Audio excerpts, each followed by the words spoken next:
Audio Jungle. आपने ये ज़हन में क्या ख्याल आया, आपने अपने हस्बैंड की दूसरी शादी करवा दी, इसके पीछे क्या राज है?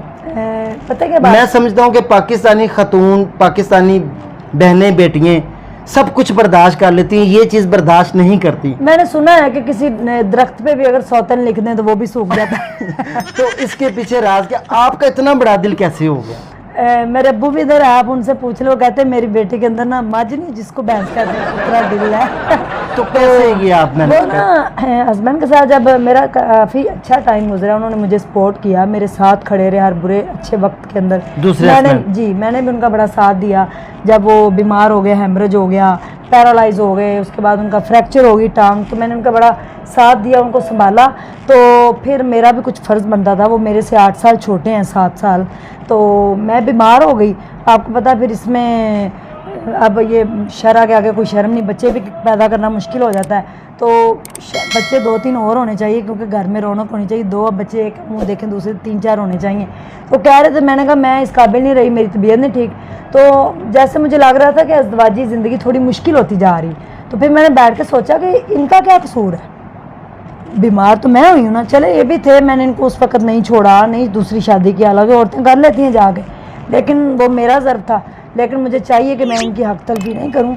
मैंने इनसे कहा कि आप शादी करवा लें, वो भी कहते थे। हम दोनों ने फिर म्यूचुअल अंडरस्टैंडिंग के साथ बैठ के हमने फ़ैसला किया और मैंने फिर उनकी शादी करवा दी अल्हम्दुलिल्लाह। और खुश हूँ मैं। वो भी बेगम घर में रहती है, ऊपर रहते हैं, हम नीचे रहते हैं। ना कोई लड़ाई है ना झगड़ा है, बस खामोशी के साथ ज़िंदगी गुजर रही है बस। उनके कितने बच्चे हैं? उनका बच्चा भी आएगा इंशाल्लाह। अच्छा, तो उस्मा, जो हमारी बहनें दूसरी शादी से मना करती हैं, लड़ाई झगड़े करती हैं, अपने हस्बैंड को रोकती हैं, उनको क्या पैगाम देना चाहेंगे? नहीं, ये मैं मैसेज नहीं दूंगी, क्योंकि आपने क्यों मुझे और नहीं, मेरी बहन देखें, इसमें तो कोई, इस्लाम हमारा इजाज़त देता है। देखें जी, मैं ये कहूँगी सर के अगर इस्लाम इजाज़त देता है, अगर आप दोनों बेगमों के साथ बराबर का सलूक कर सकते हैं, दोनों को लेके चल सकते हैं, तो आप 4 करें।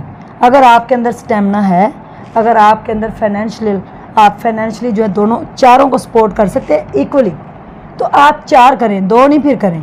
क्योंकि पाकिस्तान में औरतों की तादाद ज़्यादा है, लोगों की बच्चियों के बालों में चांदी आ चुकी है, रिश्ते अच्छे नहीं मिलते। तो जो साहब हैसियत लोग हैं, जो कि अच्छे हैं और उनकी बेगमें भी अच्छी हैं, अगर वो देखते हैं कि हम सब में यानी कि चारों में बराबर का सलूक कर सकते हैं, तो ज़रूर करें। अगर नहीं तो फिर आप एक जो है उसके साथ गुजारा करें, उसके खुन्ने सेकें, वो आपके सेके, उसी से मार खा के गुजारा करें, दूसरे के बारे में मत सोचें। और जो चोरी छपे रखते हैं वो भी पता चल जाता है, फिर और लड़ाइयाँ बढ़ती हैं, फिर और मार पड़ती कहती। और मैंने ये भी सुना है कि जो मियाँ ना, उसकी माँ कभी भी मरती, वो अगर 2 हैं तो कहती जा उस माँ पर, 2 जा उस माँ।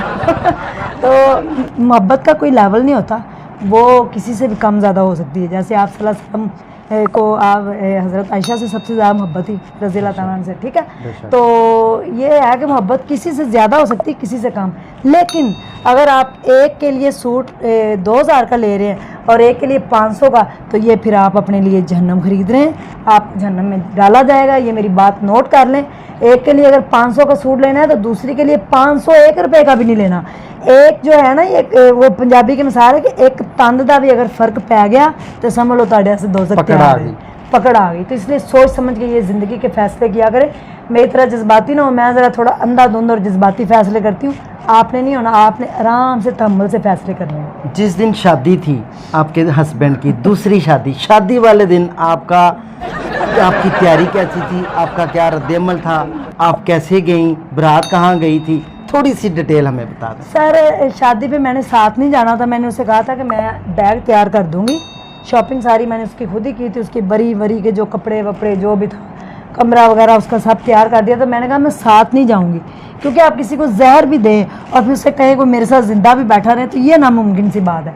लेकिन मेरे हस्बैंड ने कहा कि मैं अकेला नहीं जा सकता, तुम्हारा हाथ पकड़ के जाऊँगा, तो फिर ठीक है। हालाँकि इस बात से मेरे अब्बू से भी मेरी लड़ाई हो गई थी। मेरे अब्बू ने कहा था तुमने साथ नहीं जाना, तो मैंने उनसे भी कहा था, बल्कि वो भी है तो कह रहे थे आप पागल हैं कि मैं अपनी बेटी का घर उजड़ते हुए और दूसरी का बसते हुए। मैंने कहा उजड़ नहीं रहा भाई, दूसरा भी बस रहा है, आप चलो साथ। वो नहीं गए, मैं भी जाना नहीं चाह रही थी, लेकिन मेरे हस्बैंड ने कहा मैंने आपके बगैर नहीं जाना। तो फिर मैं तैयार शहर होके गई, तो बल्कि वहाँ पे लड़कों ने मुझे छेड़ा भी था। उनको यही लगता था कि मैं उनकी वो कारी साहब ने ना पूछा कहता है मैनू क्या पता सी कि मैं कहा शायद तुसी उनकी भैन ही नाल बैठे हुए हो। तो उन्होंने भी नहीं पूछा कि लड़का पहले से शादीशुदा कि नहीं, तो वो भी मसला वहाँ पे खड़ा हो गया बाद में कि बताया क्यों नहीं कि दूसरी इसकी शादी हो रही थी। तो मैं तैयार श्यार हो गई, जैसा कि आप लोगों ने वीडियो देखी होगी, मैं साथ ही गई थी। अगले दिन वलीमे पे हम दोनों ने सेम ही सूट पहना था, तो फिर मैं शादी करके उसको ले आई थी घर। और लोग मुझसे पूछते थे तुम्हें नींद आ गई थी, सर्दी बहुत थी, एक मुझे दर्द बड़ी हो रही थी, तो मैंने फिर गोली खाई, तो मैं तो फिर सो गई, मुझे नहीं पता। जी देखें नाजरीन, वो कहते हैं is there will there is way, जहाँ चाह वहाँ रहा इंसान ने। और God help those who help themselves, खुदा उनकी ज़रूर मदद करता है जो अपनी मदद आप करने की ठान लेते हैं। अल्लाह ताला की ज़ात हमेशा उस बंदे को कुछ ना कुछ बुलंद मुकाम अता कर देती है जितनी इंसान उसकी ख्वाहिश करता है। तो मैं अपनी बहन को, उज़मा अब हमारी कौम की बेटी हैं, बहुत ही मेहनत, बहुत ही मुश्किलात प्रॉब्लम से यहाँ तक पहुँची, मैं इनका तहे दिल से शुक्रिया अदा करता हूँ। इन्होंने अपने कीमती टाइम से हमें टाइम भी दिया और हमें मदद भी किया, बैठी भी।